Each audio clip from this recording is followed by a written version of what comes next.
Textbooks present Napoleon as militarily unstoppable, defeated only by winter, distance, or European coalitions. They rarely mention a black general who forced France to reconsider the empire itself. What follows is not revision or speculation. It is assembled from orders, treaties, correspondence, and administrative silence. If these records hold, the accepted version of Napoleonic dominance collapses under documented pressure. Napoleon's armies were not first stopped in Russia. They were neutralized in a Caribbean colony that France refused to name as a battlefield. European curricula describe Saint-Domingue as a colonial revolt, not a strategic defeat. French archives classify it as an administrative problem, not a military failure. Yet in 1802, France deployed its largest overseas expeditionary force in history. More troops were sent there than to Italy or Egypt. This was not symbolic enforcement. This was imperial. The colony produced more wealth than all British Caribbean holdings combined. Sugar revenues underwrote French credit, naval supply, and domestic stability. When that revenue stream collapsed, the French treasury recorded the shock. The general histories do not. The man controlling that collapse was not a king. He was not recognized as a general by European courts. He was formerly enslaved. His name appears inconsistently in Western textbooks for a reason. Toussaint Louverture did not defeat Napoleon by battlefield annihilation. He defeated him through logistics, timing, disease management, and legal ambiguity. That distinction matters. French officers expected open rebellion and decisive engagements. What they encountered was a command structure operating inside European military doctrine. Louverture spoke the language of the French Revolution fluently. He quoted its laws while denying its control. This contradiction disoriented Paris more effectively than cannon fire. Before Napoleon, the French Republic had abolished slavery in its colonies. This was not moral enlightenment. It was a wartime necessity. Black troops were fighting Britain and Spain on France's behalf. Emancipation was a recruitment policy. Louverture rose within that system as a commissioned officer. His rank was real, documented, and salaried. By the late 1790s, he controlled the colony militarily and economically. France officially recognized his authority while privately fearing its permanence. That fear is traceable. French correspondence from the Directory period shows escalating anxiety over Louverture's autonomy. He signed trade agreements without Paris. He reopened plantations under paid labor contracts. He stabilized exports while excluding French administrators. These actions restored profitability without restoring colonial obedience. Napoleon inherited this problem in 1799. His solution was not negotiation. It was erasure. The plan was simple on paper. Reassert slavery quietly. Remove Louverture surgically. The method was an overwhelming force combined with legal deception. In 1802, Napoleon sent General Charles Leclerc with over 30,000 troops. The orders survive. Publicly, Leclerc was instructed to respect emancipation. Privately, he carried sealed directives authorizing its reversal. This duality was deliberate. Louverture was not informed of the policy shift. He was expected to submit before discovering it. The French assumed loyalty could be extracted before resistance could reorganize. They miscalculated the time. Louverture did not rush to battle. He withdrew inland. He ordered scorched earth retreats from coastal cities. Ports were abandoned intact, then denied. French troops advanced without supply security. Disease did the rest. Yellow fever was not accidental. It was anticipated. Louverture's forces avoided summer engagements. They let climate function as an ally. French casualty records show losses exceeding battlefield deaths. Entire regiments vanished without combat. Napoleon's planners understood European warfare. They did not understand tropical attrition. This was not ignorance. It was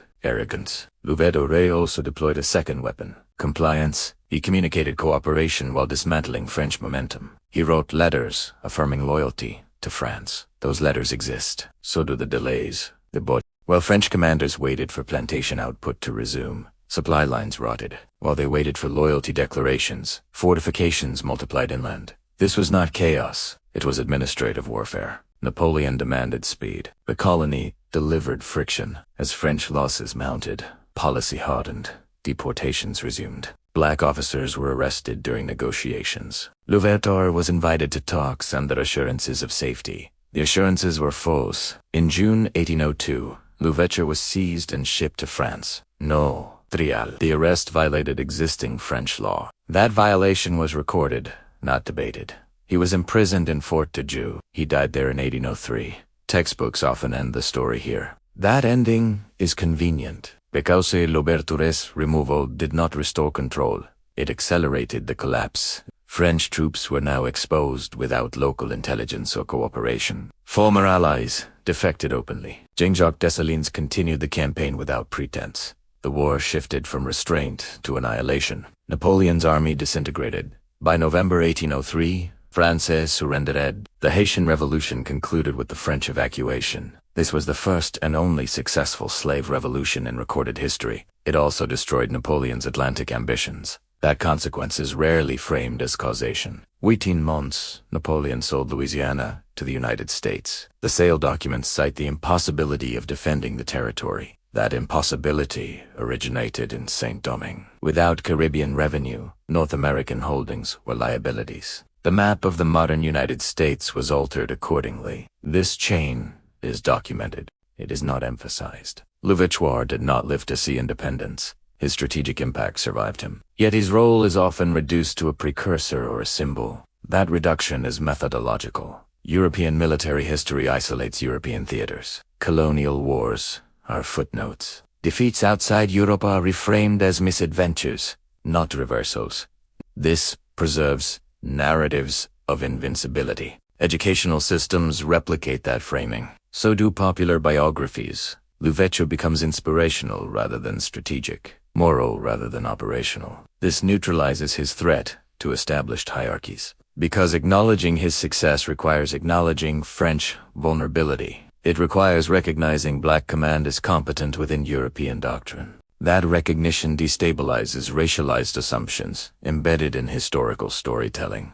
The erasure was not accidental. It followed administrative logic. French military records separated metropolitan losses from colonial losses. Budgetary reports absorbed the disaster without public emphasis. British observers recorded the defeat more clearly than French historians. Their reports remain undercited.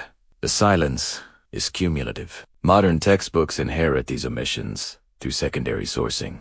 Absence compounds. Students learn that Napoleon lost in Russia. They do not learn that he lost an empire to a former enslaved general. The result is a sanitized arc of European dominance. Its fractures are geographically displaced. This is not about recognition. It is about structural memory. Which defeats are taught determines which powers appear inevitable. Louverture's campaign demonstrates leverage without recognition. It shows how power operates before acknowledgment. That lesson remains uncomfortable because it suggests control can be denied without formal victory. That empires can be undone through patience, environment, and legal contradiction. These methods leave fewer monuments. They leave more paperwork. And paperwork is easier to archive than to teach. By the time France reintroduced slavery elsewhere, Saint-Domingue was already lost. The policy reversal arrived too late. Napoleon blamed generals. He did not blame assumptions. The official narrative shifted focus back to Europe. The colony became an embarrassment.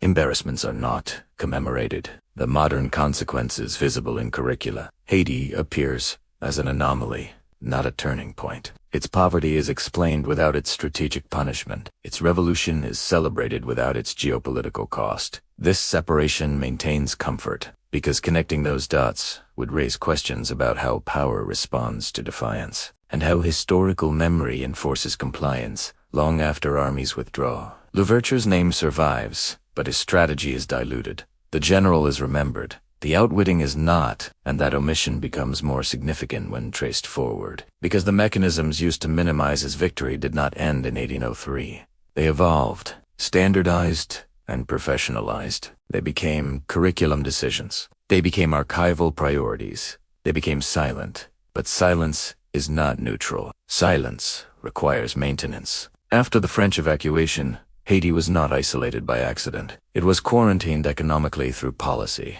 No European power recognized the new state. Recognition was deliberately delayed. France demanded indemnity for lost property, including human property. The demand was formalized in 1825. The sum equaled multiple years of Haiti's total revenue. Payment was enforced by naval threat. This was not revenge. It was deterrence. The message was administrative, not emotional. Successful black sovereignty would be punished retroactively. That punishment stabilized the colonial order elsewhere. Records show the intent clearly. French ministers discussed Haiti as a precedent risk. risk. The risk was imitation. The military defeat had already occurred. The memory needed containment. European historians complied through framing. The revolution became exceptional rather than instructive. Exceptional events do not require systemic explanation. They require isolation. Louverture's strategy was therefore severed from its outcomes. His methods were decoupled from their effectiveness. This allowed European military theory to remain internally coherent. No revisions were required. Napoleon could remain a genius, interrupted by the climate, not a ruler strategically outmaneuvered by a black general. This distinction preserved hierarchy. French military academies studied Saint-Domingue tactically, not strategically. Disease was emphasized. Local command was minimized. Decision-making agency was displaced onto the environment. This is a pattern. When European forces lose outside Europe, the terrain absorbs responsibility. When they win, the command receives credit. The archival language reflects this asymmetry. Reports describe climate hostility rather than coordinated resistance. Supply failures are described as logistical accidents. Louverture's correspondence is preserved but rarely foregrounded. It is treated as the background color. Yet those letters reveal intent. They reveal anticipation. He warned French officials about reintroducing slavery. He warned of total war if deception continued. These warnings were not heeded. They were archived. Archiving is not acknowledgment. Louverture's arrest created a narrative opportunity. France could claim order restored. Napoleon publicly announced success. The announcement preceded reality. By the time truth arrived, attention had shifted. European wars resumed. The colony faded from headlines. This allowed the next stage of erasure. Reassignment of causality. Haiti's independence was attributed to chaos, to violence, to collapse, not to strategy. This framing justified diplomatic exclusion. Unstable states are not negotiated with. They are managed. The United States followed this logic. It refused recognition until 1862. That delay coincided with its own internal crisis over slavery. The timing was not coincidental. Recognition of Haiti threatened domestic narratives, so it was postponed.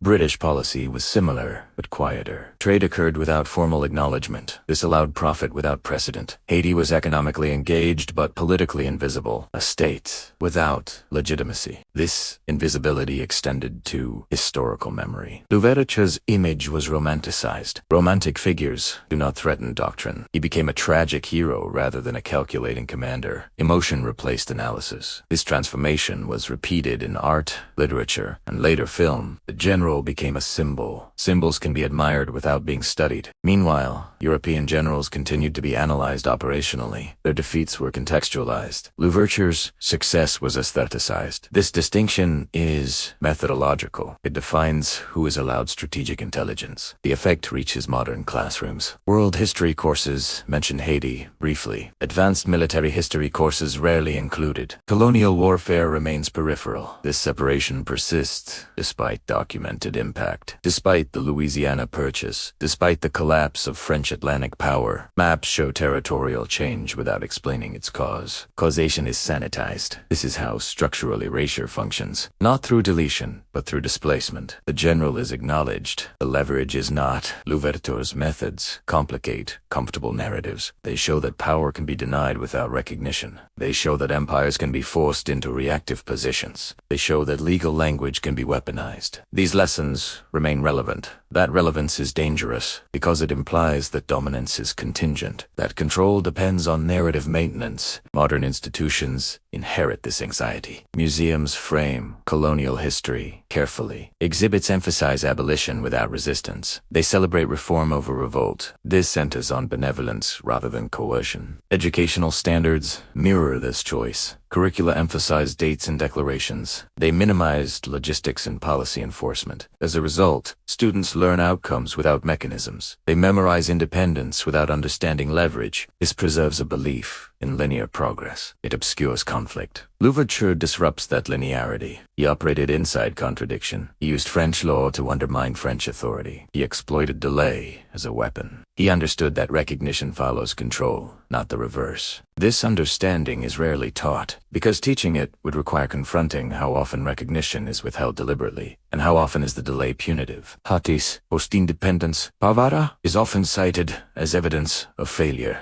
The causes are rarely traced to indemnity and exclusion. Economic consequences are detached from political decisions. This detachment absolves institutions. The pattern repeats globally. Wherever colonial defeat occurred, memory management followed. Records were classified. Terminology shifted. Victories became uprisings. Defeats became withdrawals. Language did the work. Louverture's name survives because it could not be erased completely. Too many documents exist, but the context surrounding his decisions was thinned. Strategy became personality. This allows admiration without implication. Viewers taught to respect courage, not to analyze power. Yet power is the core of the story. France feared precedent more than loss. That fear shaped policy for decades. It shaped Haiti's isolation. It shaped educational framing. It shaped which generals are studied seriously. This is not accidental continuity. It is institutional memory. Modern geopolitical responses still reflect it. Unrecognized governments are sanctioned. Economic pressure precedes acknowledgment. Delay is framed as caution. The technique is old. Louverture encountered it in embryonic form. He adapted faster than France. That adaptation is his real legacy. Not martyrdom, not tragedy. Operational intelligence. The refusal to teach that intelligence is itself informative. It signals what remains uncomfortable. Because if a formerly enslaved general could dismantle imperial strategy without formal recognition, then hierarchy is less stable than presented. That instability threatens curated history, so the story is soft, or segmented, or concluded prematurely. The death in a French prison becomes the ending. The consequences are treated separately. This separation is artificial. Louverture's imprisonment did not end his campaign.